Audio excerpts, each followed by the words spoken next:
Welcome to Rant on Reels. I'm Michael Fooch. And I'm Xavier Barnett. Today on the podcast, we talk about It Chapter 2 and our top 10 summer movies. I'm excited. Are you excited? I'm very excited. Well, welcome back, Xavier. Thank you. It's good to be back. Feels welcome like back. Thank you. You as well. It feels like forever. I know. I have to go back to my position as the second man again, and not the host anymore. Yeah, how does that make you feel? Feels good. I'm not stressed out anymore. Now you know what it's like to be in the big chair, eh? Yeah, you can keep that chair. Oh, I will. How was your summer? It was very good. I spent it watching anime and video game tournaments. Very, very productive. I spent mine and working. I spent mine in Europe, so I think I take the cake on this one. Yeah, I think you do. Well, it depends on what you like, you know. So you'd rather be watching anime than be in Europe? No, I'm just saying some people. Not me, but some people would prefer that. That's good. Well, I do want to thank Jerry for filling in for me when I was gone. And we don't say his real name on the podcast. Sorry. He's known as the G-Man. The G-Man. Sorry, I want to thank the G-Man for filling in. This guy's messed up. Doesn't even read the notes. Well, I did listen to the podcast while I was gone. At least the one episode. The other episode never made it, so I can only imagine how bad it must have been that Dave didn't want to put it on. Maybe you should just stop while you're ahead. I don't know what you're doing right here. Well, I made some notes. I feel like you guys think you had me covered. You think I would like The Lion King? It's like you haven't seen enough movies with me. I don't know. We have you have a tendency to always love the Disney. Yes, because my least favorite movie last year wasn't a Disney movie. Yeah, well, that movie was so bad. It didn't matter what studio it was. No studio could save that. But in all seriousness, you guys did fantastic. I very much enjoyed listening to the first episode, or the one episode. Oh, thank you. Maybe the other episode will be posted at some point, and then I can listen to it. And then I'll let you know what I think of that one next week. Okay. You're gonna love it. So a lot happened over the summer. I mean, I think the biggest story of the summer was the fact that Avatar was dethroned. Where were you in July? That was the biggest news? I think that's the biggest news over the summer. I think the biggest news over the summer is that we're going to go storm Area 51. We're going to storm it? I was just kidding. That's a little, that's been an inside joke for the last summer.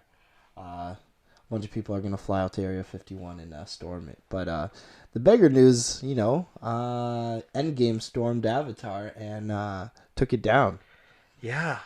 I mean, I'm not surprised. I'm surprised how long it took. Seeing how the movie made $2 billion in the first 2 weeks, it took another 3 months to get $700 million. Yeah, and they had to do the extra push a little bit. Yeah, no, I know. I found it weird, but you know what? At the end of the day, I'm glad. Yeah, I was happy to hear that when I was away. It didn't really win because inflation. If you calculate inflation, no, it's true. If inflation, Avatar would still be ahead. Yeah, but then if you add inflation on that, isn't it like Gone with the Wind most of all time? Yeah. You know what I find really interesting though about this? We're having this conversation at work about how long it took Endgame.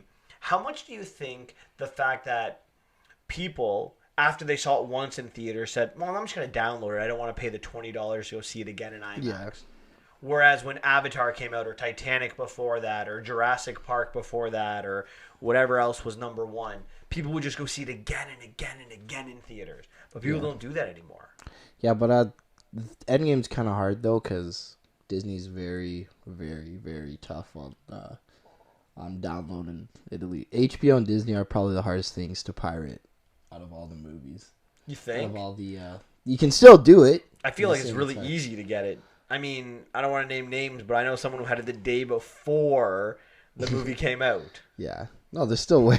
I'm saying there's still ways, but I'm just saying they're the toughest. Like, they will take legal action if they find that you did it. Well, one thing I really like about Disney, and I hate about Disney at the same time, is they're very stingent on re-releasing movies. Like, I don't know if you go to Cineplex a lot for when they re-release like a classic movie every month, or a family movie every week to show people. It's never Disney movies because Disney doesn't want their movies in theaters after it's been released. Yeah. Which is brilliant because it keeps a buzz and a like for a movie. So when they do let it out, it's like, oh my god, we need to see it now because it may never come out again. Yeah. That's what their vault, right? That's true brilliance. Scumbag marketing. That's what I call that. All right, so that's the big non-controversial movie news. Do you want to talk about the most controversial Disney movie news or movie news in general? You want me to talk about corporate greed and how it ruins everything? Yeah, and it I know. Sony's characters. Ridiculous, isn't it? I think there's two parties that are ridiculous in here. For those of you who have been living under a rock for the past 2 weeks, Spider-Man and Disney are no longer connected in the MCU universe. Yeah, when I first found out, I messaged my one friend. I just started yelling. I'm like, listen, I need to talk to you. We got a little bit of a technical issue. But yeah, I messaged her and I was like, I'm very upset. I don't know how I'm going to go on with life right now. And then at first I was blaming Sony and I was super mad. Then I realized, I'm like, Disney makes so much money. Why can't they just share a little bit with Sony? You know? Most of their movies have made, I think all 5 movies except for maybe Hobbs and Shah now, have all been made the most money, you know? Well, the Disney studios or Marvel studios have all made $1 billion. Yeah. The only ones that have been are Fox properties, because Hobbs and Shaw would be one, Dark Phoenix would be another. Oh, Disney owns Hobbs and Shaw too? Oh, I thought you said that. Oh, I thought you. I just said it was in Disney. I just said I think it's the only thing that's not Disney owned. I didn't know if it was Fox or not. Yeah. Yeah, the Disney dominated the box office this year. Yeah. See, this was my thought process on this. So initially I was like, oh my god, this is the stupidest thing anyone could have done. And then I thought about it. I've been really thinking about this over the last couple weeks.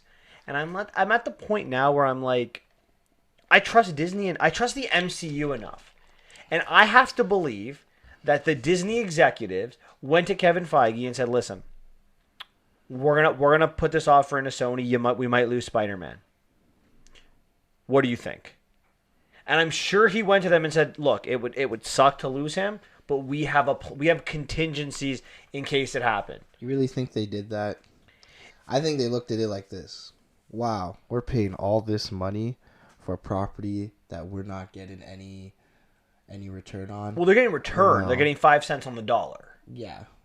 That's not enough for them. You know, this is Disney, corporate greed, baby. It runs America. It's more than just corporate greed, and I think this is where people have to understand. Disney is giving handouts to Sony. That's what this is about. Because let's call this what it is. The MCU is growing, and with Disney Plus that's being released, that we have 3 movies a year that need to be released that Kevin Feige has to have his hands on. And now probably 3 or 4 television shows every year that are also telling the story. All of this requires Feige's help. And let's not forget about the Fantastic Four and the X-Men that will slowly be having to figure out a way into this huge and massive MCU. So basically, Disney's like, okay, Kevin, while you're doing all that, why don't you go help out Sony fix their Venom movie? Because, if we didn't put our hands on it, that movie would have been absolute ass. I think there's something to be said about this. It's not about necessarily greed. It's about Kevin Feige's one guy, and Disney knows he's brilliant, and Disney's not like, don't help Sony when we need to help ourselves. Yeah. Is he really the only one doing it all by He's himself? In charge. He's in charge. He probably has other people. Well, of course he does. He has a bunch of writers and people, but he gets the final say. Yeah. So he has the final. So he has the final say. So he can just help. I don't know. The way I see it is, when they first got Spider-Man here, like this is the the BS meter was on. Like, oh, we're doing this for the fans. We want the fans to really, really see how make a great universe for them. And how did it? It did help worked, but then they're like, oh, you know what? This isn't as profitable as we thought it was going to be. So let's try and make it more. Who does this hurt more, the MCU or the Sony universe? I don't know. The last couple of Sony products have been the last couple of Spider-Man have made a couple money, right? Yeah, but they're Venom made Disney a lot movies. of money, But they're Disney but movies. that's not Disney. But I'm saying, can they continue to make $1 billion on these movies without the MCU? Because let's not forget, the MCU's fingerprints were all over Far From Home. Yeah, that's true. No, we have Tony Stark's name mentioned throughout. Like, it was all Tony Stark. In fact, you can make an argument that Robert Downey Jr. was the second supporting lead in that movie to Tom Holland, and he wasn't even in the movie. So this is the problem I'm gonna have, right? So even if the movie's bad, like the Venom movie was bad and it still did well. So if the Amazing Spider-Man was bad and it still did well and they did a sequel, so even if it's bad, we might not get Spider-Man back because it still made money. So even then, we'll never get him back. So that's how I feel about it. So I feel like, though, at the end of the day, that this is what we have to wait on this. Time is going to tell. The story that's come out, I've heard so many things. I've heard that Disney didn't want to increase to 50%, that initially they wanted the director from Far From Home to come in over to do another project, and Sony said no. Yeah. So they came back and said, fine, we want more money, we want more investment in this movie then. I feel like the story isn't done yet, and I feel over the next couple months we're going to see more and more of it.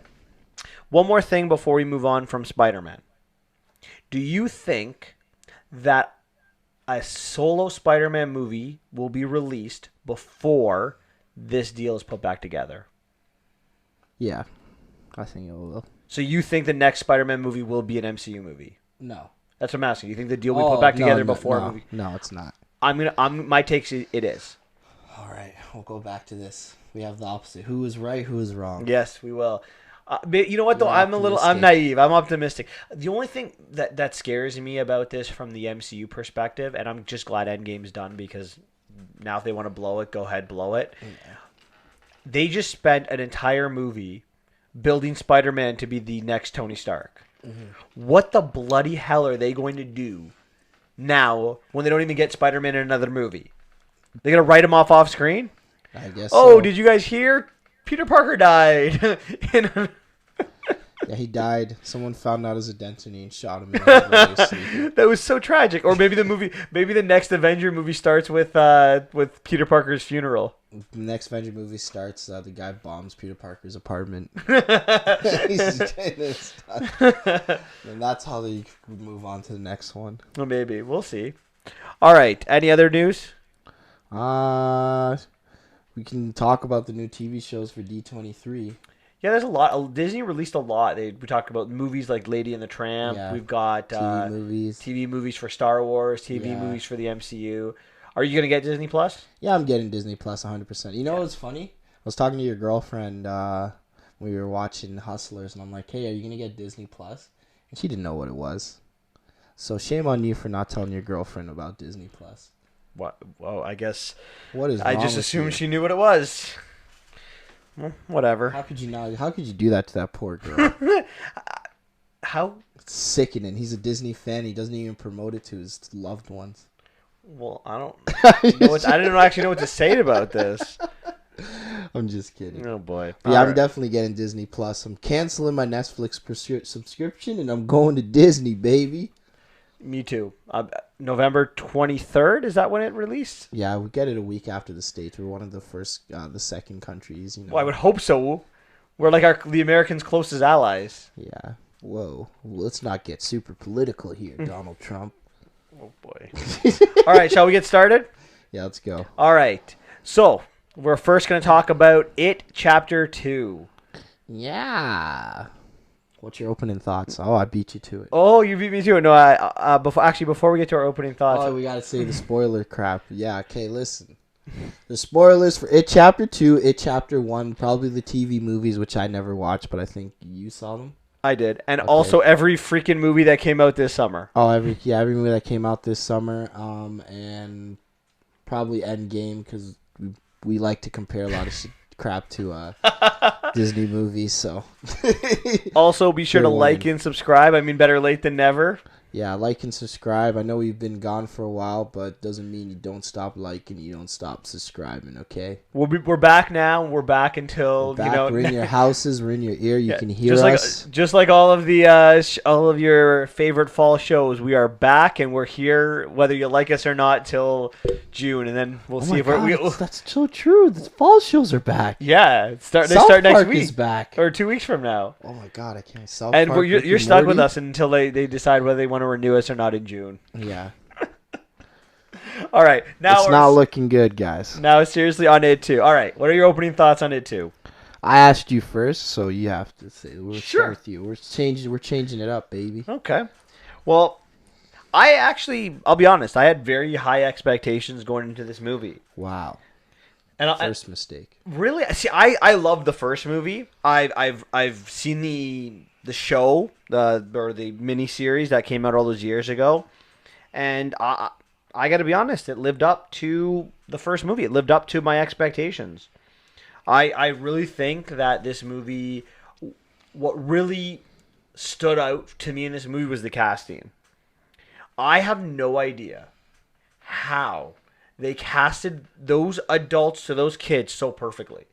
Like there's so many of them where I'm like, that's what you would look like in 27 years. Yeah.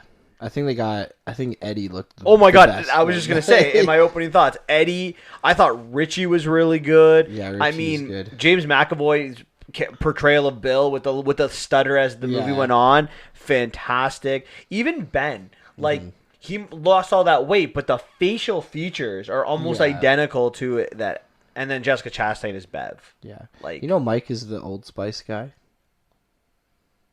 Mike. Oh, wait, what? He's the Old Spice guy. I did not know that. That's why he's an amazing actor, right? Isn't that crazy? Like, you see the super confident Old Spice dude, and then you see him as Mike. Oh my god, that's he crazy. was they were all so good. I was so impressed. and you know what? I'm just gonna give props out to Bill Skarsgård again, because once again he was terrifying as Pennywise. His ability to put on that voice and to play Pennywise. Oh my god, so good. He was creepy. It was brilliant. Hello. The flow of the movie flows very nicely. I guess some of the negatives I would say about it is there's some long sequences that are not necessarily great for a rewatch. Like, I feel like Chapter 2, you watch it once, you're gonna really love it. But if you had to rewatch it, I feel like the fact that it's 3 hours, it will drag more. Whereas the first time, I think you're more engaged. Mm-hmm. So that's my opening thoughts. I really liked it. Really lived up to expectations. And the casting. Yeah, my opening thoughts, all-star cast, amazing. We got James McAvoy and Jessica Chastain meeting up again, but this time they actually are in a successful movie versus the second one, versus the first one. This is actually, believe it or not, their third movie together. This year? No, in general. Oh, okay. I was going to say. They did a movie that opened at TIFF, The Disappearance of Somebody. I actually saw it at TIFF. I can't remember what the movie was titled. Wow, this guy. But they played like a couple in love. Okay. Yeah. All right. So, yeah, obviously, Bill Skarsgård is Pennywise. Freaking amazing. I forgot where I was going with my opening thoughts because you cut me off. So, thank you so much for that. You're welcome. I'm here for you. You freaking jerk off. You cut me off a couple times on my opening thoughts, too. No, so, I mean, you're really wanting to talk.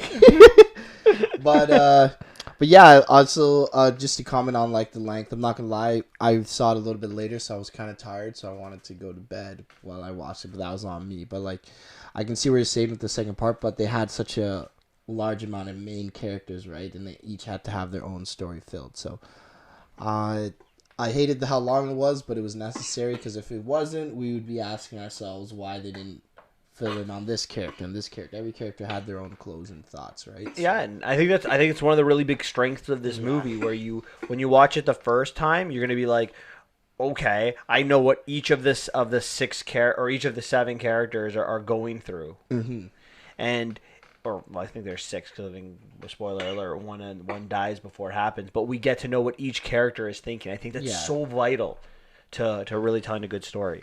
All right, let's get started on this. So let's do it. So the movie kind of begins with how the first one ended, right? All of them making the blood pact that they will kind of work together. We got to go back if he comes back because we beat him to death with sticks. Absolutely. And then we get 27 years later, and we're back in Derry. And we see this couple who is, picked on because they're gay. Yeah. They play for the other team.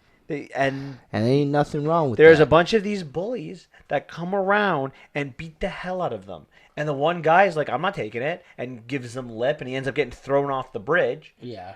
And his boyfriend kind of goes down, and Pennywise says, He grabs him and just bites his neck like kills a vampire. them both, absolutely. And then Does Mike... he kill them both? He just kills one. No, the first one he ate the arm. Oh, okay. And then he comes and eats the other one. Oh, okay. So he kills them both. I wish he killed those guys, those hateful I dudes know. too, right? He didn't kill them. They just...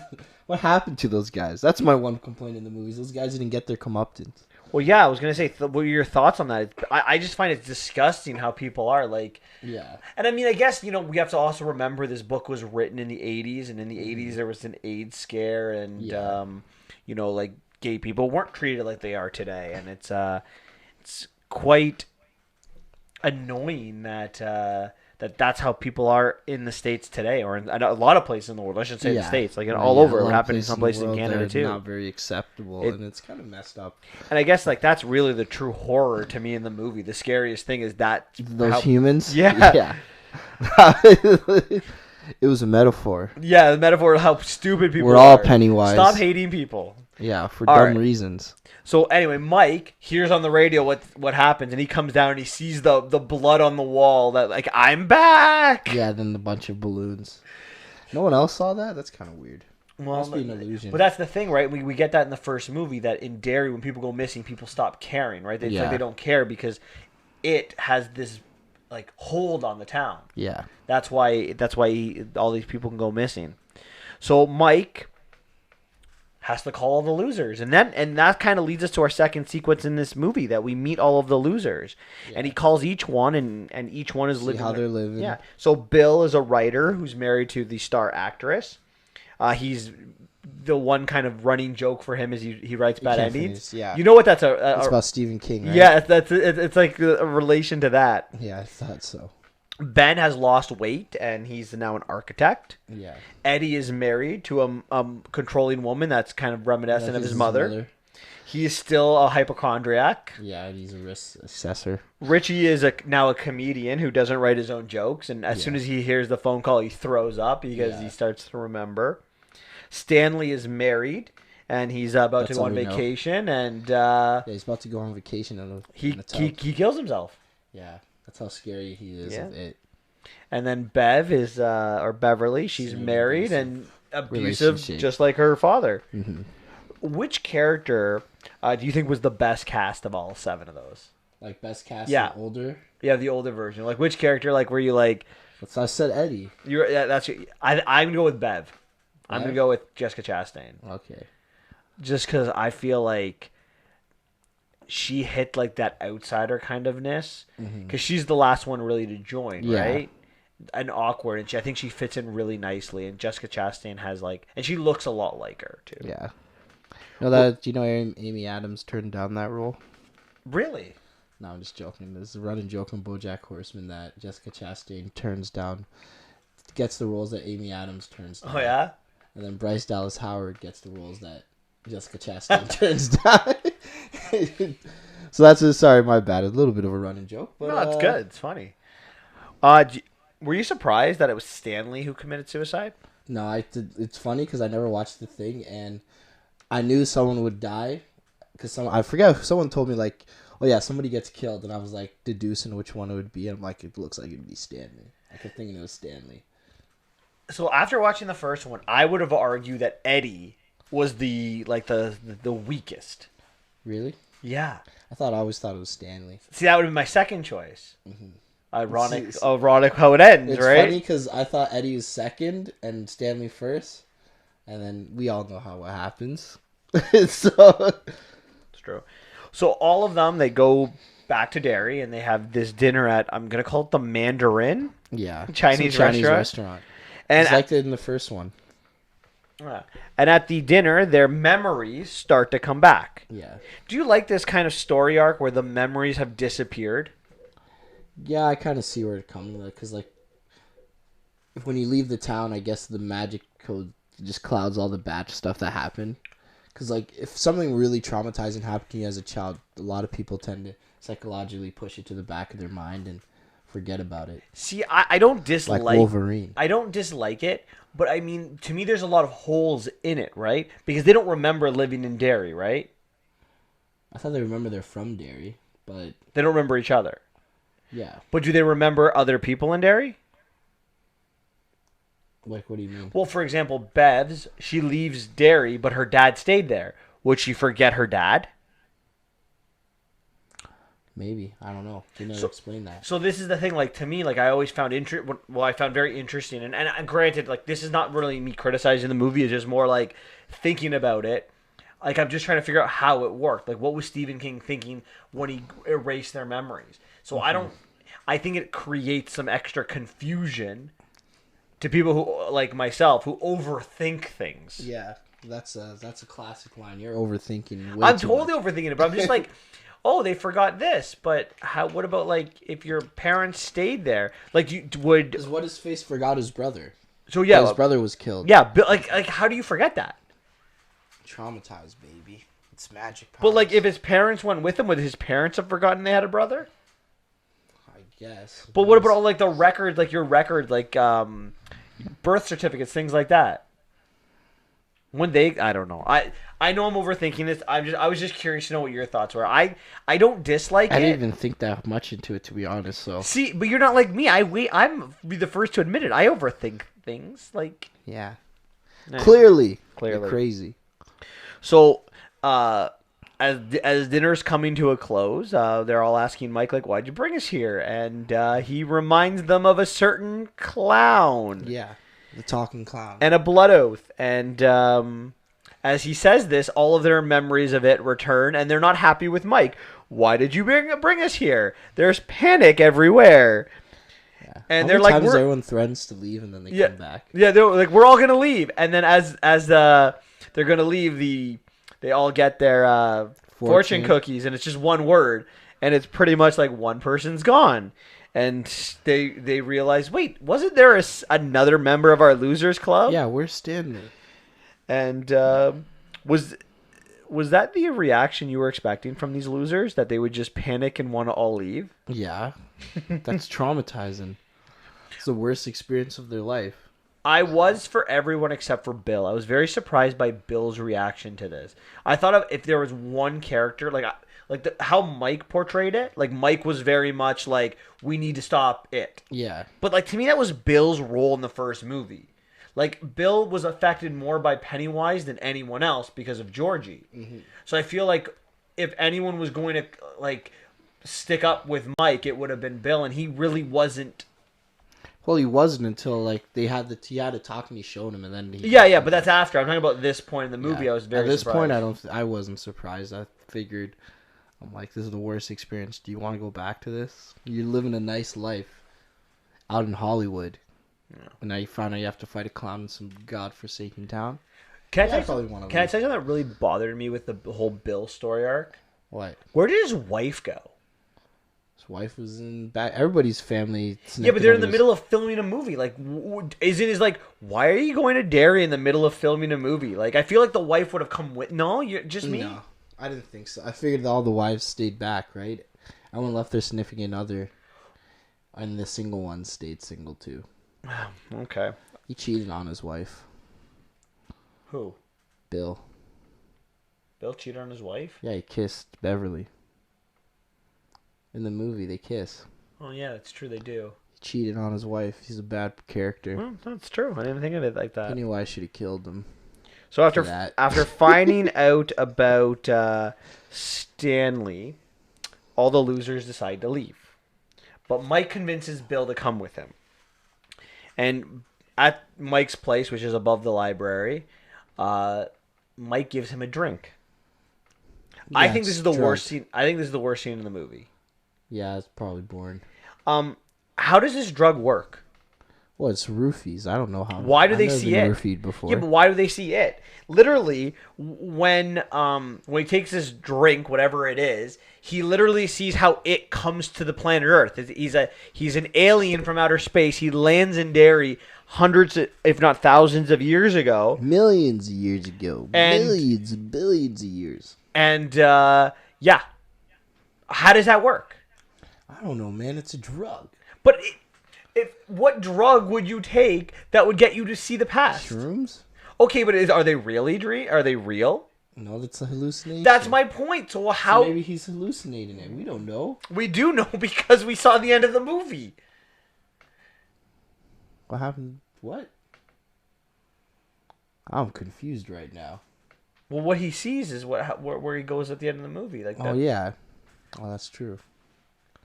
Like So you just maybe don't. maybe it's a spiritual guide. And how do they know about this for this ritual anyway? The Native Americans did it. But then before. everyone who did the ritual died. We find out in the end. So how do they know about this? And how would they know to do this ritual to begin with? I have no idea. This is the problem. Why I don't like this scene. It doesn't make any sense. It's crazy. Maybe they just maybe someone was watching in the distance. This and saw to them me all get is the murdered. only dip in an otherwise very good movie because it doesn't make any sense. It's like this is why to me it would have made more sense for Bill just to be involved from the beginning. You could have cut out this 10-minute sequence and got it out. And even moreover with that, how does Mike know to go to these Native Americans to talk about it? Because he was researching it. Didn't he say he was researching? Yeah. And looking at the history. Yeah. Okay. We saw it in the first one. Fat Boy. Piggy Boy. No, Piggy's from Lord of the Flies. That's my apologies. What's his name again? Ben. Sorry. Yeah. So anyways, Bill is now in, and they go to convince the others that they need to stay. They all go to hang out in their old hangout in the middle of the forest. And Mike, find their spirit vessels. Mike tells them you have to find an artifact. Spirit vessel. So each person goes off on their own. Now, horror movie 101, don't split up. Are you okay with this split up in this movie? I knew no one was going to die. But they could have split. They found the first artifact together, so I don't know why they couldn't just do it together. Together. I thought that too. I didn't dislike it because at least they try to explain it in this movie. They're like, well, we all have to remember our past and do it on our own. Like it's a journey that only you can do by themselves. I mean, I don't think it's the smartest thing to do, but at least they try to explain it. Yeah. Whereas more movies are like, let's split up for no reason. And then we're all murdered. Yeah. So each person goes somewhere. Bev goes to her old house. And it's I think the creepiest of the scene. That's my favorite scene. It is my favorite as well. That's funny because that was in the trailer. So yeah. What didn't watch the trailer? It, but so the artifact that Bev has to find is the love letter that's from Ben, which she still thinks Bill wrote it. Bill goes to the storm drain where Georgie was killed, and he on his way to that storm drain sees his old bike. Yeah, he buys his bike, and guess who's selling the bike? Certain writer of the movie or the book. Yeah, it was Mark Twain. He was there. Yeah, Stephen King. Xavier, did you not love that scene? Yeah, it was a good scene. I'm so glad that they put a Stephen King cameo. I think he's gonna be the new Stan Lee. You think? All his, The problem is they already made all of his books into movies. Yeah, it's a little too late.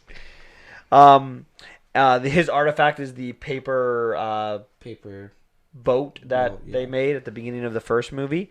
Ben goes to his high school locker where his artifact is the yearbook page. Eddie goes to the pharmacy and his artifact is the inhaler. Mm-hmm.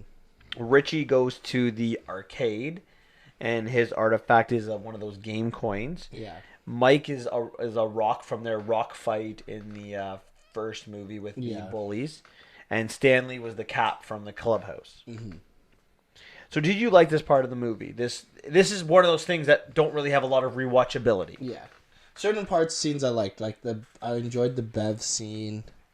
The Eddie scene I always enjoy. Stanley scenes are always good. I enjoyed the characters I liked. I enjoyed. The characters that I find boring, I was like... So which one didn't you like? I didn't like Ben's, I didn't like Bill's, and I didn't like... Bill was the Stephen King scene. Yeah, I liked the Stephen King scene, but then after that, I could care less. And then I didn't like Mike's scene. No, Mike. Well, Mike didn't have a scene, but like we forget that there's a crazy dude that's going crazy. He got summoned. Their bully dude.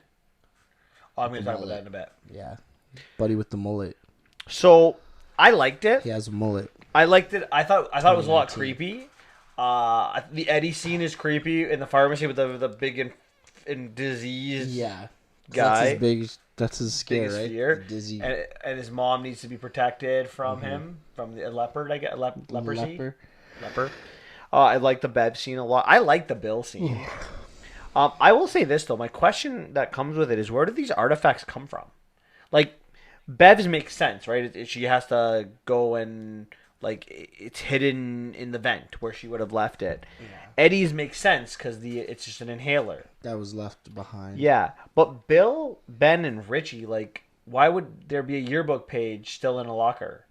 Or how did the paper last 27 years in the storm drain? Like, where does it come from? I have no idea. This is all magical crap, okay, man? But see, these are It's just magic. But these are what I'm always saying, the little things. Like the story's so good, the little things don't like knock it. But I feel like if the movie wasn't very good, like these are all little plot points that really hurt a good movie. This is why this movie will not be a 10 for me. Yeah. Which of the we both agree the Bev scene is the best? Yeah. Okay.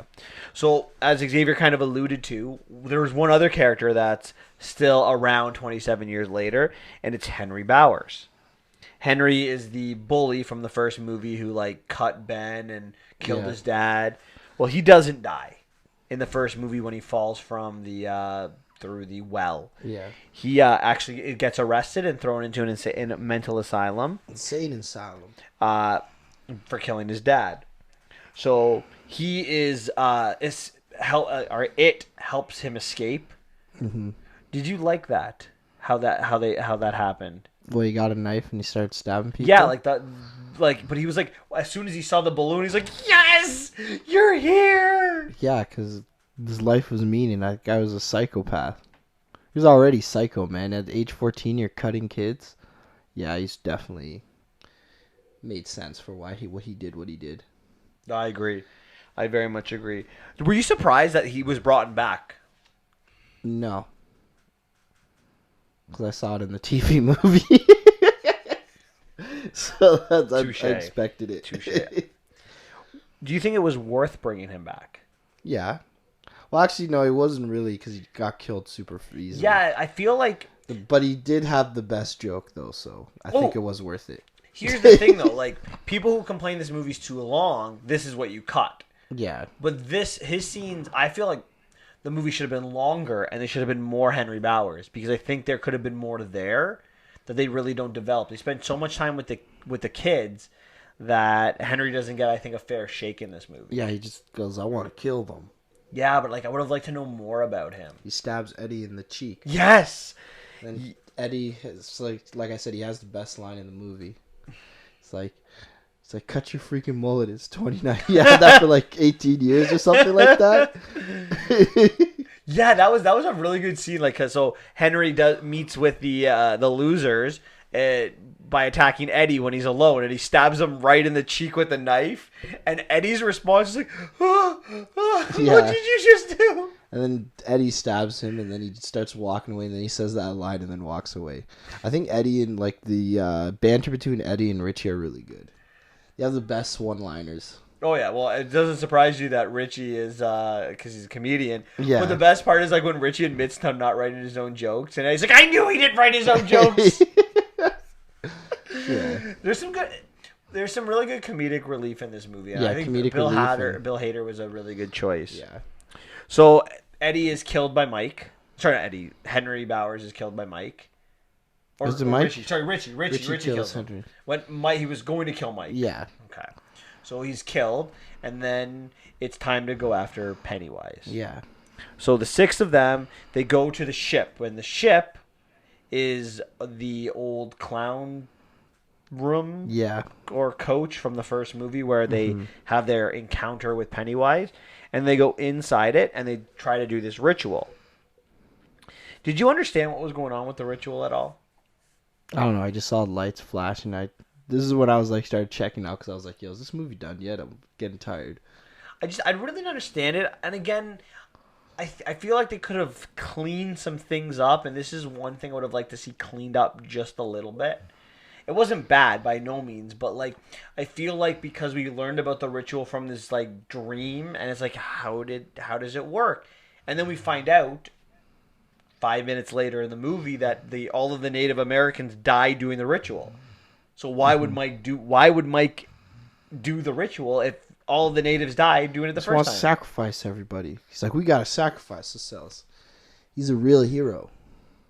He does anything for the greater good. Yeah, but if they died, it would have still survived. Yeah, if we still survive. So yeah, I don't know. That's why I said I really don't Maybe get he's his like, motivates they didn't him. do it properly. Like that's the one. Again, we talk about every character kind of getting their own kind of flashback and own story. Mike is the only one who really doesn't. Yeah. And I feel like he needed it because he's the one Who was there pushing the whole story, time. right? Yeah. He's the one that brought them back. He's the one that learned about the ritual. Where's his story? Where's his like what was I doing for 27 years with my research? Like it's so we don't get enough of that, I think. Okay. So or Pennywise, he turns into a giant spider with a giant head. Yeah, it's a humanoid spider. And he basically tells all of them that Mike set you up because all of the natives died during the ritual. Yeah. And then we get this kind of like nightmare sequence that every character now is going through their own worst nightmare. Ben is buried in sand and Bev is drowned in blood. And then the two of them say, I love you to each other. And then they're safe. And they're saved.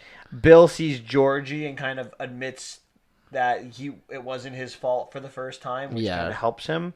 And I don't know why he thought it was his fault the whole time. Like, you never could predict, hey, man, my brother's going to go play, and then the freaking clown goes out and kills him. It's not your fault. Right? I mean, you could think it's your fault until you find out there's a demon clown that went together. Yeah, right? I mean, if you were with him, you would have died too. Yeah, it wouldn't have mattered. And then Richie and Eddie have that same choice from the first one, like the scary, very scary, not scary at all. Yeah. Was this well done? Were you again? This is probably not really good on a rewatch, but did you like it watching the first time? I know you said you were checked out a little bit, but yeah. No, it was obviously I always enjoy the Eddie and Richie thing, so I always enjoy that. So that was my favorite one. That's the best one. I like the Bill one as well. Bill one's okay, but I'm still like, why do you blame yourself for that? But at least like he comes to terms with it. To me, the bad one was the Bev and Ben. Yeah, just like they loved each other. Need to find a way to get them together. I guess, but like I feel like they could have done it together more. Like they were together, but they weren't they together. Saved each other to get out together. It was weird though. Like it was weird. That one I just thought was a little bit weird. Mm-hmm. Fair enough. So they eventually regroup.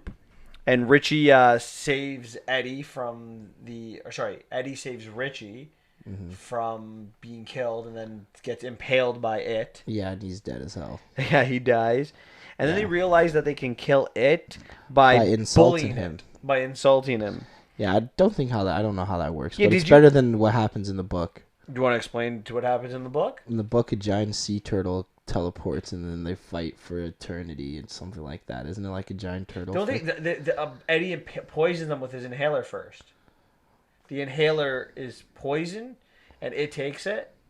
I don't know that. I just know like it's really weird and wacky at the end. That's why he never knows how to end the book. I think it's a little anticlimactic. I didn't love it. I don't think it's bad. Yeah, but I didn't think it was like amazing. I thought instead of bullying it, they'd be like, we're not scared of you because we have each other and we're together and we're a beam of light and positivity, sunshines and rainbows. And then he's like, I hate that crap, and then he just dies. Yeah, well, no, he doesn't die. He becomes small and they rip his heart out, right? Yeah, and then they squeeze his heart. I didn't dislike it. It wasn't the greatest ending possible. Yeah. And I mean, like you said, the book doesn't necessarily end very well either. Yeah, the book it's kind of better ending than the book ending though. So then, and the TV movie ending. The TV movie, they just flip him over and just kick him a bunch of times. And he's just a spider. You don't even see the cloud. You know what I mean? You're like, okay. All right, that's good. It was creepy. I mean, so it's the best ending out of all the. Yeah, it is. It's definitely. It's not a bad. It's not a bad ending. It's just I expected a little bit more. Yeah. The remaining losers then go for a swim in the quarry. The nasty ass. Yeah. Quarry. And then they leave, but this time they remember. Yeah. They remember each other. Bev and Ben, they kiss, and we get the idea that they get together. Yeah, they kiss underwater. That's disgusting. And Bill that crap water. Yeah.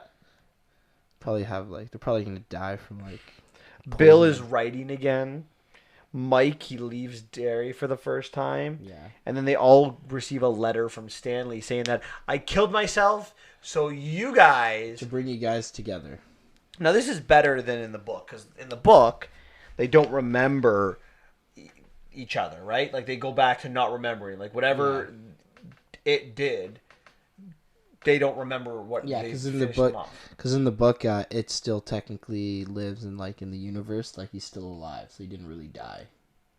So that's why they don't remember. So now, what do you like better, the book or the this part of it? Now, how they kill? Let's say they killed it this time, but he's still alive. It's still alive. Let's say he was still alive. What ending do you like better with the losers? I like this ending better because I don't want to see it again. Like I'm okay with the universe. Stephen King has a bunch of books, and he doesn't know if he.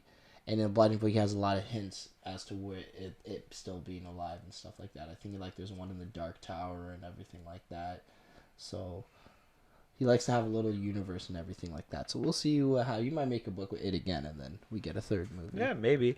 I like this better because I think that it gives better closure to the characters. Yeah. And I mean, I don't necessarily love the letter from Stan because. You're a coward. Just admit you're a coward. Don't try to justify your cowardness. I killed myself to help you guys. Yeah, because I knew that if I was still there, I would have been the weak link. No, no. I'm sorry, Stan. I don't really like your letter there. But I don't think that's the greatest idea. Someone should have told him he should have thought that one out before he decided to do that. Like, you're not going to be alive, right? Yeah. But I like that Beverly gets a happier ending, right? Like she she's with Ben. Yeah, instead of being with another abusive husband. Yeah. I would have liked the scene with the wife. That would have been great. Mm-hmm. But yeah. It's okay. We don't want to see a scene with a cheater. It's a bad person. Really? Should have took him instead of Eddie. Trade Eddie for Bill because Eddie never cheated. No, did you catch this? Because I didn't when I watched the movie, but I was when I was reading about it. Apparently, Richie was gay. Yeah, you didn't catch that? I didn't. Where did I miss this? He carved freaking Eddie's name in the thing R+E. Oh no, but it was said later. It was said earlier in the movie. Yeah, it was said earlier because when he's playing the game with the kid, like he's like, "Oh hey, do you want to play another one?" Like he was having super fun, and he's like very. You could tell the way his eyes were. He's like, "Ooh, I like him," but he's like in the closet. I am never that dumb. Like I didn't see. Like you're telling me that it didn't even like light bulb didn't go on. Nothing. Didn't see that coming. Yeah, and the weird thing was, like, I thought it would try to take that as an advantage against him, right? But he never brought it up. He's like, "Oh no, your friends will never like you because Like, I thought him coming out was gonna be like something to defeat it, but it never. And they never really brought it up at the end. Just, I don't know. He writes I love Eddie, but Eddie was married, so I was just like, yeah, what? Who? That's what I thought. I'm like, oh, see, there's a lot of better ways to end the movie because I was like, having them come to terms with like each one of their insecurities, right? Yeah. But no. I would have cut some other things out to give a better ending to the story. So I mean, again, it's not a perfect story, but it's not. It's good. It's a good story. Yeah. Do you have any other questions? Anything else you want to talk about? Did we miss anything? No, I think we're pretty good. All right. What rating are you giving this out of 10? I'm gonna give this an 8.5. Actually, a 9. We're going 9, baby. It Chapter 2. Any specific reason why you give it a 9? Specific reason is because I really, utterly, thoroughly enjoyed this. I didn't overthink it like someone else did. I just took it at face value because, it's just a scary movie. It's not trying to do anything else. It's not trying to be complicated like There Will Be Blood or a Christopher Nolan movie. And I really enjoyed the cast, the chemistry of the cast. It really carried the movie throughout. And the villain was amazing. Before I give you my rating, I forgot there's one more question we have to ask, and I can't believe I almost forgot about it. It Chapter 1 or It Chapter 2? Probably a Chapter 1. But I want to see them both in sequence. In Chapter 1, because the kids were just a little bit... It's more believable of kids being scared of Pennywise than adults being scared. It's more fun watching the kids. I second that. I agree with that. I also thought the kids did a better job setting up, because think of it like this, the adults had to act like those kids, right? It was the other way around. Mm-hmm. I thought the kids were fantastic. Also, I thought it was creepier, the first one. I thought this one wasn't scary to me. We saw all the crap he did before, right? Yeah, we've seen this before. Yeah. And I felt like the adults were more stupid in this one. The kids were smarter than the adults. Yeah.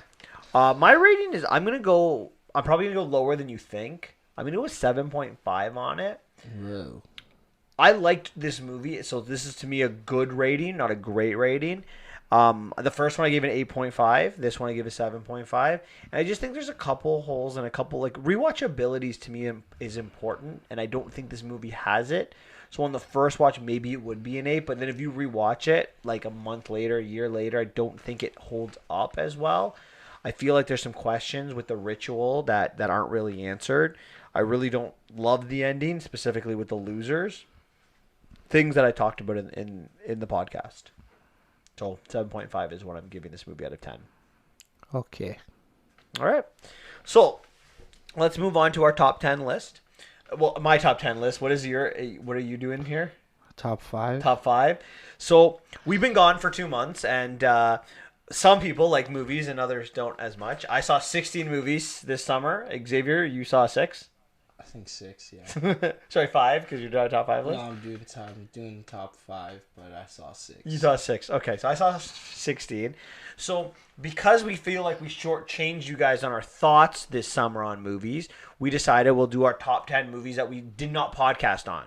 So the Spider-Man Far From Home is not on this list because you know our thoughts on that movie. So they start after Far From Home and they go till It Chapter 2. Yeah, but well, you guys didn't hear my Once Upon a Time review yet, but you heard my Lion King. Whatever. You're desperate. We're desperate for you to get 5 movies. So okay, you have no choice. Okay, you had to hear it. You had to hear some of Xavier's thoughts again. You have to go. I'll start with the 5. No, I'll just go. I'll start 10 when I get to 5. You go 5. I'll start 2. Yeah, that's what I was saying. Start with 10 and go. So my number 10 movie for the 2019 summer is Dora the Explorer. That's right. I went to see Dora the Explorer, and yes, yeah. I adored it. Listen, this is not a great movie. It's not an epic movie, but it's a great family movie for what it is. I love the premise of this film. Did you know the premise?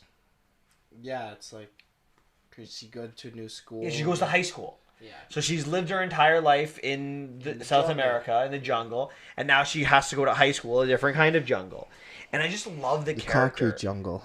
I love the character. I love her goodness, her naiveness, her just that positivity. Is your character archetype that you love. Yeah, I know it. It's a character archetype. Absolutely. It's I first to admit it. And I love even Diego, because Diego, we see them when they're younger. They have this great relationship. But Diego in high school, because he's been there longer, he wants to be cool. Mm-hmm. And, he wants to, distance himself from Dora, right? He's too cool to hang out with Dora. I love, I love, those kind of things. And it was well done. It wasn't crazy. It was, it's a kid's movie. It's a rated G movie. The negatives is they kept too much of the TV show, she narrates the show, she narrates in the TV show, we talk about something and she turns to the camera and says oh, this is this means this. I don't think they needed that in this movie. I know they kept it to try to keep with the TV show. The kids. I just didn't love it. I don't like even she would try to sound things out. Like they kept a little bit too much of that. They should have kept it more of the issues that they were going through. And it's a kids movie, and I don't think it was designed to be a kids movie. Instead of having those layers like you would get from a Disney movie, it was very much for kids. Oh, like that. So I would have given this a 6.5 out of 10 if we were podcasting on it. Okay. My number 9 movie is The Lion King. I don't think I've had a bigger disappointment this year in movies, other than maybe Aladdin, than The Lion King. You guys nailed almost everything I disliked about The Lion King on the podcast, so please listen to their podcast. They really did a great job. Please listen to me. Utterly, with this utter disappointment of a movie. I thought it was a wasted opportunity for an extra 30 minutes to develop story. And that's the one thing that Beauty and the Beast and Cinderella, they did very, very well. They took that extra 30 minutes of screen time that they had, and they developed characters. And this movie, they really didn't. They talked a lot about the animation and the expressions or the lack of it. Absolutely horrible. The scene that really sums it up is when Mufasa dies and the close up. Yeah, the close up. He just looks like a Dad. It's a lion's regular face. That scene, because I remember when you see that scene in the lion, you see the emotion, and there you see a lion's face, and you're like, oh, okay, am I supposed to feel something? Because I don't. If it were me and I was making this movie, what I would have done with my 30 minutes is develop Scar's character. Again, you said this really well in the podcast about how that's not his real name, Scar. His name is? I forget. It's like... Oh, you did the research for your podcast and then forgot it. Yeah. What a Lion King fan you are. But it would have been Do you remember the name? No, but I didn't. I didn't research it, and I didn't even. Or something? Pardon? Forget. But I didn't like that story arc. I absolutely didn't like how he wasn't friends with the hyenas from the beginning, because I think it takes away from the movie. Yeah, it just feels like he wasn't planning it. And it's why the song "Be Prepared," which is my favorite song from that movie, is absolutely butchered. Oh my god, that song's so bad. It's the worst song in any of the Disney re-releases. It's the worst. Yeah. Because it shouldn't have been in the song, because it doesn't work, because he wasn't friends with the hyenas. Yeah. So it's like this guy comes in and sings "Be Prepared." But why are we prepared? We don't even know who you are, guy. Whereas in the animated movie, they had been friends for years, right? He was he's like the outcast lion, and he was I hung out with the hyenas because what else am I gonna do? So I thought Hakuna Matata was butchered. Listen, but the fart one where not in front of the kids, that's part of the song. That's what makes the song so fun. Didn't like it at all. Didn't. The hair sequence that was moving around was far too long. Yeah, we talked about that scene. The Nala scene makes no sense. Here again, they want to give Nala this scene, so they want her to escape. And as she's escaping, Scar gets he gets wind someone's trying to escape, and he sees Zazu and he gets distracted. You understand that lions and cats, it's their sense of smell, right? He would have smelt Nala. He wouldn't have smelt Zazu. Yeah. He also would have been able to track where she went too. Yes, absolutely. 100%. It makes no sense. I didn't like that at all. So the only reason I'm giving this a 6.5, the only reason, it's still The Lion King. And it's still shot for shot. It still has the music. It's still primarily shot for shot. It's still the same. So it's 6.5, but the original Lion King is a 10.5. So if you really think about that, that is a drop. A huge drop. And I want to admit something else on this podcast. I want to make a little correction, a little asterisk here. If you listen to my Aladdin podcast, I gave it a 7 on this show. I'm dropping it to a 5.5. Okay. Because I had a lot of thought. We have had a lot of talk about this since, and my anger for it has grown exponentially since I've seen that movie. Damn. Yes, his teeth and ambition are bad. Be prepared. My number 8 movie of the summer is Stuber. Yeah, no thank you. Did you see it? No. Then I wouldn't talk. This, I find, is a surprisingly good movie. I was surprised. I didn't think this was going to be good, but I'll be honest. Batista and Kumail, they were a great pair. They were They were hilarious. Their chemistry was on point. I really love that. Even the concept of this movie, of like this Uber driver who's in love with this girl but afraid is in the friend zone and afraid to be like to take any chances, and this like detective, like all he cares about is work and he neglects his family. It's good. I like some of the story arcs, the dad and daughter relationship, the confidence of Kumail's character. I like the ending of the movie where he ends up with his daughter. Brilliant. Some things I disliked in this movie were some of the execution of the story arcs. This like he has surgery on his eyes, like he has LASIK surgery on the same date where this is going on. To me, it would have been better if it was a day later, even because like you're supposed like I had laser eye surgery. And, like, I mean, a day later you have 20/20 vision, but you're still supposed to wear your sunglasses if you go outside for, like, a week. The Ray Charles glasses? Yeah. So, like, I mean, I feel like if it was day 2, it would have been a little bit better. It was just, I don't know. I didn't like the basic mole. Like, it was the police captain that was the villain. I thought that was very, typical. I didn't really like that. But I give it a 7 out of 10 if we were podcasting it. Like, I enjoyed it. Oh, okay. My number 7 movie of the summer was Hobbs and Shah. Hobbs and Shah was exactly what you wanted to be. It's exactly what I expected. It was fun. It was action-packed. It had humor in it. I liked the chemistry between The Rock and Jason Statham. They are hilarious, the two of them. And I know you don't think they're that funny, but I personally did. I thought Vanessa Kirby's character of Hattie, being the sister, added a good touch to the story arc. I like the relationship that Vanessa Kirby had with The Rock. I like some of the fight sequences. The thing I liked the most is it didn't take itself very seriously. But what I disliked was the entire third act. There's so many things in that third act I would have fixed. I didn't like anything with The Rock's family story arc. I feel like the character you created in Fast and the Furious is very different than the character that we saw in that third act of the movie. Yeah. That they tried to put on us. He's vulnerable. It felt out of place in the movie as well. I thought the ending was fairly confusing. I didn't understand if Shaw... Did you see this in the movie you saw? Yeah. Did you podcast on this one? No. Okay. I didn't know if Shaw was wanted by the cops at the end of this movie or not. It was very awkward to figure out. I don't understand why Vanessa Kirby's character, who used to work for the government, is now not working for the government. There's too many questions of the ending. The third act was a mess. Yeah, so it's every Fast and Furious. Well, not everyone. Some of them are good. The Fast 5 is fantastic. Yeah. I would have given that movie a 7 out of 10 as well. So my number 6 movie, my last movie before Xavier will give us his number 5, is Good Boys. I thought Good Boys was so funny. It was really funny. I laughed the first time I saw this movie, from the beginning of the movie to the end of the movie.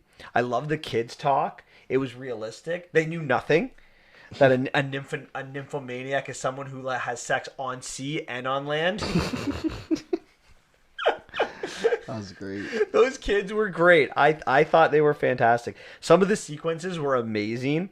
The guy who comes over to buy the card, who they call him a pedophile, and they're in the gimp mask.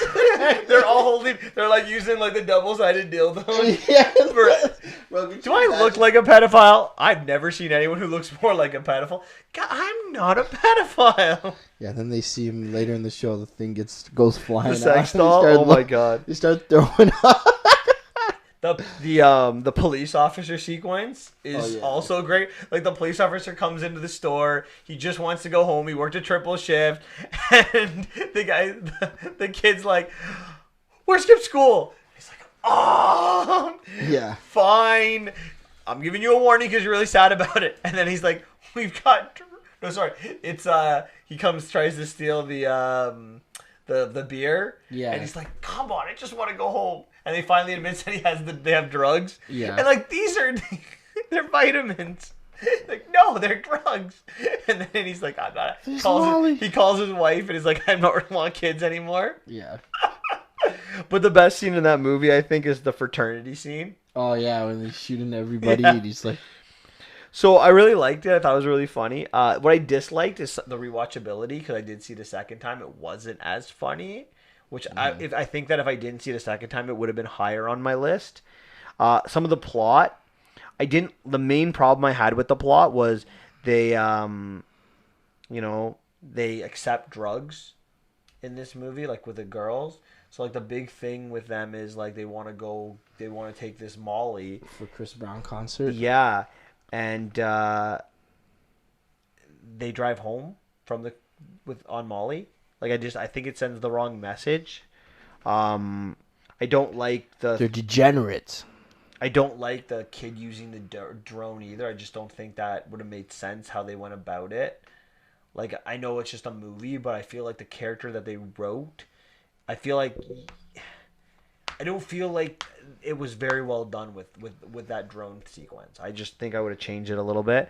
I don't like the ending of the drone sequence, like how he uses the drone and rips everything up. It goes. He's good enough to get it to go through. I didn't love it. I didn't love it. I couldn't see though after that. Yeah, but he was able to land it properly. At least like crash it. Like it would have been better if he just crashed it. Okay, true. I don't know. I just think it. That's a little bit. I don't know. I still gave it a 7.5 out of 10.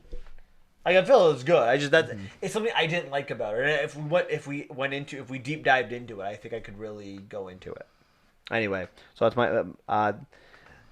But yeah, the drugs are the big thing for me. I didn't love it. Anti-drugs. I don't not anti-drugs. Like fine, you want to do Molly, that's fine. But driving home with it and like I don't know. It bothered me a little bit. It did. Like I think that's the wrong message to send to people. Fair enough. All right, what's your number 5 movie? My number 5 movie is Olympus. No, what's the other one? What's it called again? Angel Has Fallen? Angel Has Fallen. Yeah, it's not even good, but we gotta go through this. The movie doesn't make sense. The guy that saved the president twice is now wanted for trying to kill the president. I mean, like, this guy's put his life on the line for the president, worked with the vice president. I don't know why he would try to kill the president again, but okay. That is probably 4 out of 10 for me. And yeah, that's my number 5. Should I go number 4? No, I go to 5 and do 5 and 4, and then okay. Go back to this. Fair enough. So my number 5 movie of the summer is Blinded by the Light. I love this movie, and I mean I was extremely surprised by it because this is a movie that I'd seen a poster to, and then someone's like, you should watch it. I'm like, okay. So I saw it like the second week it came out because someone recommended watching it. I hadn't seen a preview to it or knew nothing. And I mean, it starts with the music, right? It's all about Bruce Springsteen. It's all of his music. And Bruce, you know who Bruce Springsteen is? Yes. The boss, the mate. He's the best. Well, he's fantastic. I love the real story arc to it. It's based on a true story, but its characters they're relatable, they're likable.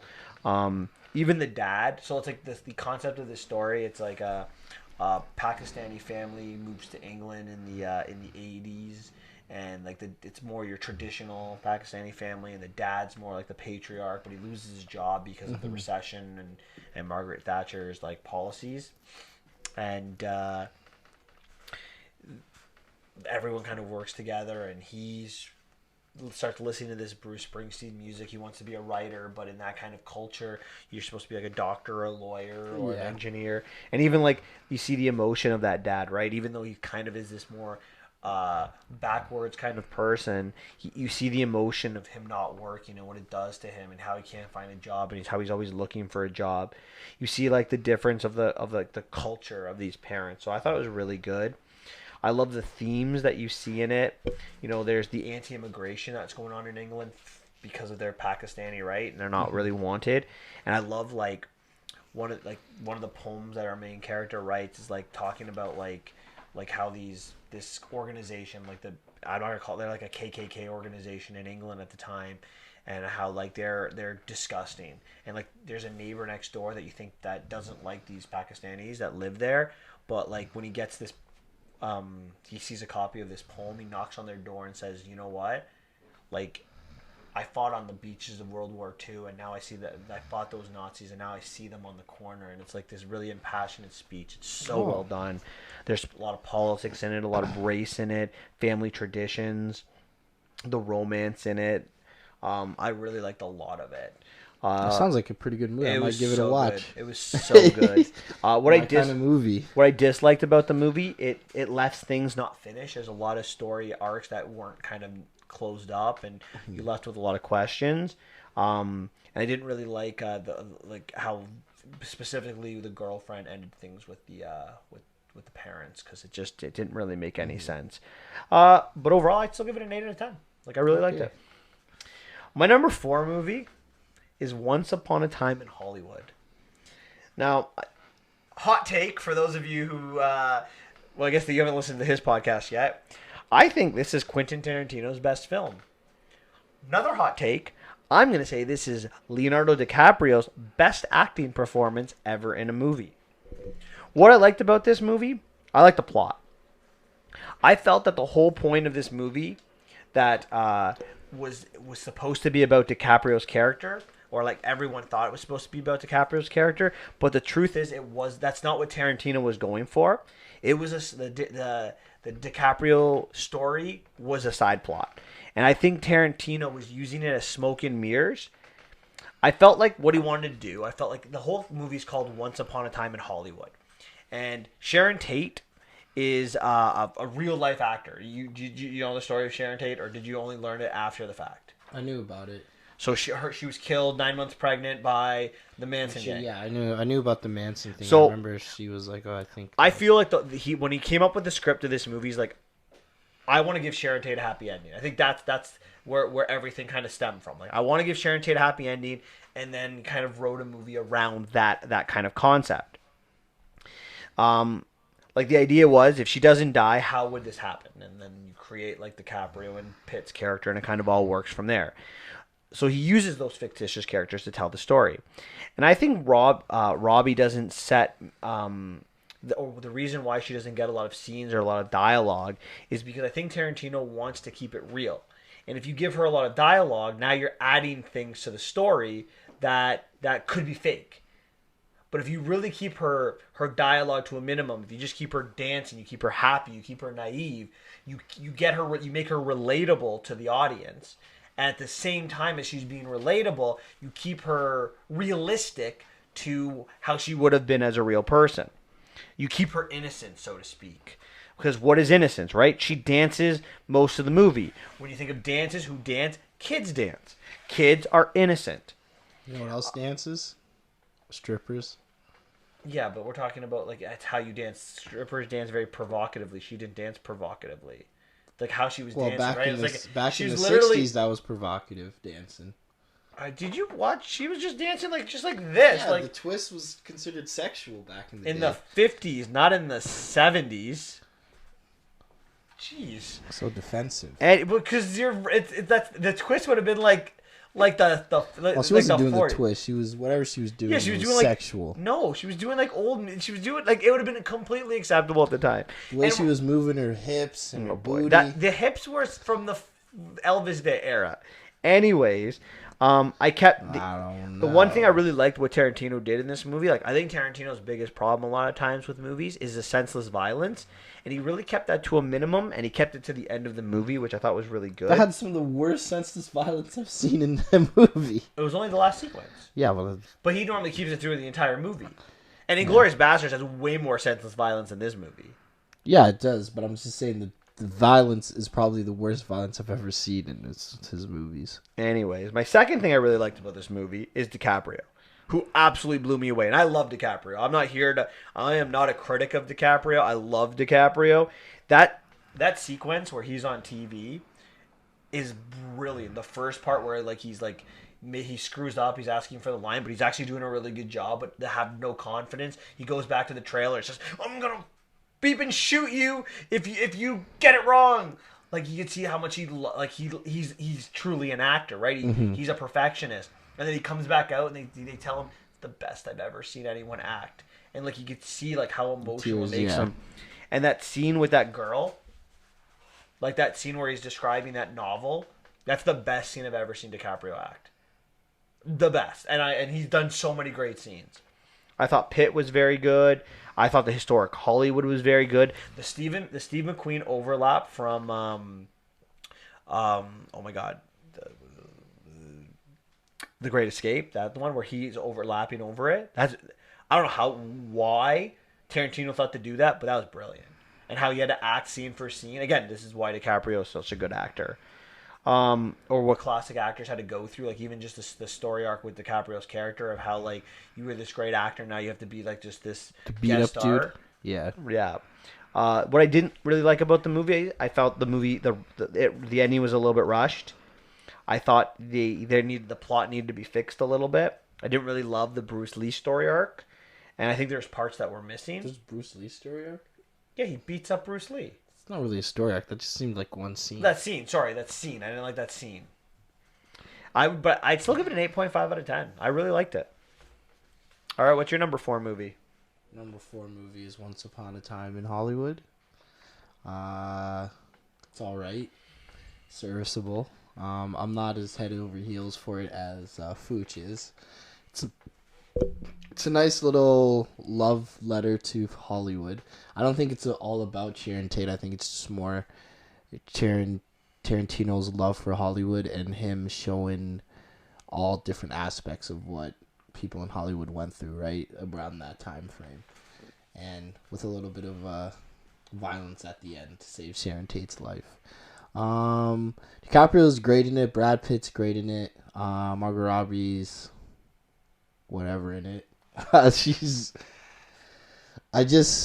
don't know. I felt I think I overhyped myself because I saw DiCaprio and Brad Pitt, so it didn't hit my expectations. I was expecting a little bit better, and it didn't live up to the hype for me, and that's probably the biggest flaw I had with it, which is my fault, to be honest. And what would you give it out of 10? Would I give it out of 10? I think I gave it like a 7 in the podcast. Wow. What would you give Inglourious Basterds, just out of curiosity? Inglourious Basterds?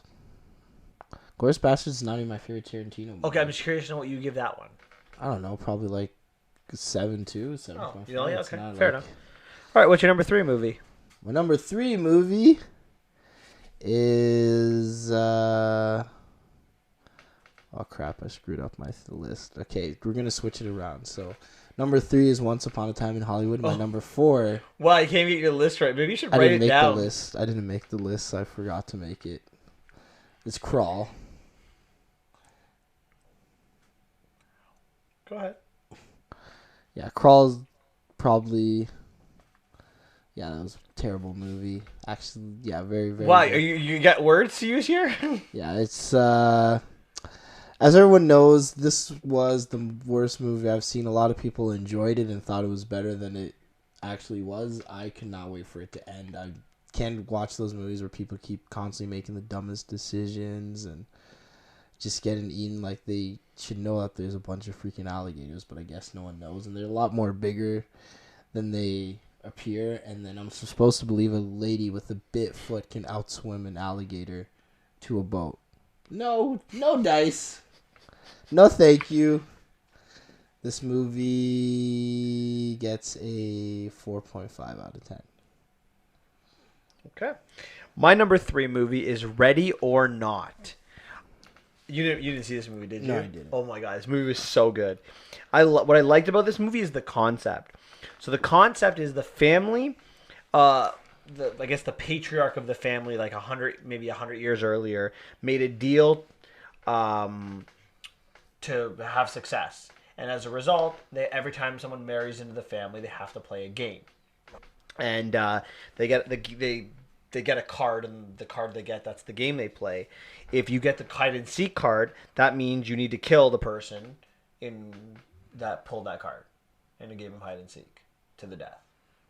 So why would they have a game like that? What are the other games they have? Well, it could be like Old Maid. What's chess. Old Maid? Chess? Checker, something like that. And other games. Go fish. And then they have a game where you can kill somebody? Yes. Psychopaths. Well, I'll get to that. So the character, Grace, Samara Weaving's character, she's this naive and innocent person who just wants to have a family. Her backstory is brilliant. I loved her character. Like her character, she was so good. Like I would go see almost anything she was in from this. She's a Hugo Weaving's niece, I believe. Niece? I thought it was his daughter. No, niece. Her. I liked the ending. So here's the thing in this movie. She had to win. She shouldn't have won, but she had to win because the whole concept is that if they don't kill her, the quote unquote evil person who they made a deal with would kill them all. And you're like, well, that makes no sense. But in the end, after she won, all the people died. They were blown up from inside. And we see that there actually was a person who made the deal. Like it was an actual like black magic that was going on. Okay. So I loved that aspect. So her husband that she married into died too? Yes, but the husband had to kill her. Oh. It's a sacrifice you make. So the movie kind of starts like 15 years earlier where they're killing someone in a game of hide and go seek, and then it's like 15 years later and this basically here's the thing. So think of it like this.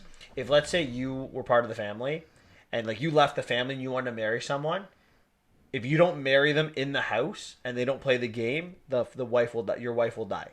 Okay. So that's kind of the aspect to it. And the whole movie we're debating like some members of the family think it's real, some of the members of the family think it's fake. And it's like, where do you lie? And you're like, it doesn't make any sense. They're crazy. But in the end, it's real, and that's the whole why she needed to win. She needed to live. This is another aspect of the movie I like. There is no villain. Because if you're the family, you actually need to kill her. Because if you don't kill her, you die. Well, there is a villain. They made the person they made the deal, so... Yeah, but the person who made the deal died 100 years ago. Yeah, but he's still killing people to make deals, man. No. Evil. No. Think of it like this. So again, let's say you're the guy who made the deal. I'm a card baron, and you're like you want to be rich. So I'm like, I'll give you this box and I'll make you rich, but you have to follow the instructions, and your family has to follow the instructions. So you're like, okay, I'll take it. Now your grandchildren are playing this game. Does that make sense? Yeah, it's their fault. Dirty money. Dirty money, yes. Anyway, what I didn't like about this movie is the husband's character. Either you're a fan of it or you're not a fan of it. He's too wishy-washy, and it takes away from the movie. He switches at the end. It just doesn't work. Like there's no real reason to give it. And I feel like the brother is the same thing. Like you help her escape, then you're trying to kill your family. Like it doesn't make any sense. They had to be believed because otherwise they really wouldn't have had the wedding, right? Like they had to have at least a suspicion it was true based on all of the actions that they made in the movie. Mm-hmm. Some of the characters' actions I didn't really like. I would give it an 8.5 out of 10, based on the concept alone. But I think it had potential to be a 10 if it was done a little bit better, if it was cleaned up in the writing. Okay. My number 2 movie is The Art of Dancing in the Rain. I love this story. It's a dog movie. It's how do you not love a good dog movie? It's corny. It's cheesy. It's right up my alley. It's like it should have been made in the 90s. It's not really that deep, but the story is real. It's about just a dog who wanted more in life than just to be a dog. And he has this relationship with his master who's like a race car driver who just wants, his dream is to race in Formula One, but he's just kind of a meddling driver. Like he's really good, but he's never gotten a break. And he meets a girl, they have a kid, and unfortunately the wife has cancer and she dies. And then her parents, who come from money, try to steal the daughter away. And he goes through a legal battle based on it, and it's really emotional. It's not just a human story. The story it'll tear at your heartstrings like a good any kind of good dog movie would. And what I dislike, it was too short, but I give it an 8.5 out of 10. Too short. Ooh. All right, what's your number 2 movie? My number 2 movie is Hobbs and Shah. Pretty good movie, pretty decent. Everything you want from a Fast and Furious. I really liked the I like the chemistry between The Rock and Jason Statham, but the jokes were just terrible.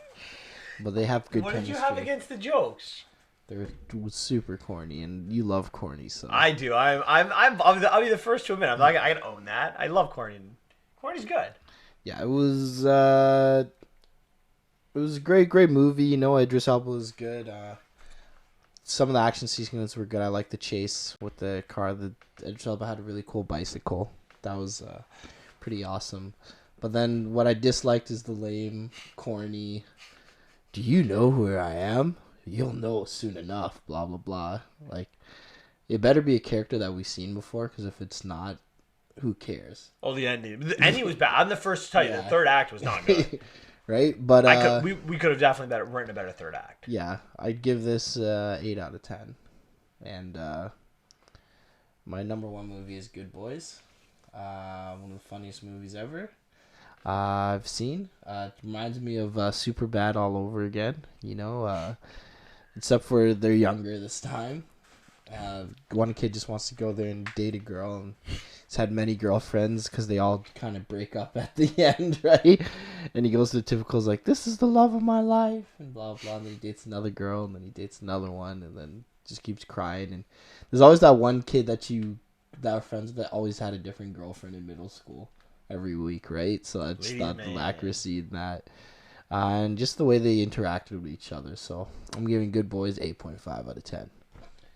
Number one, baby. My number two movie is my number one movie. I did my number two movie is Where'd You Go, Bernadette?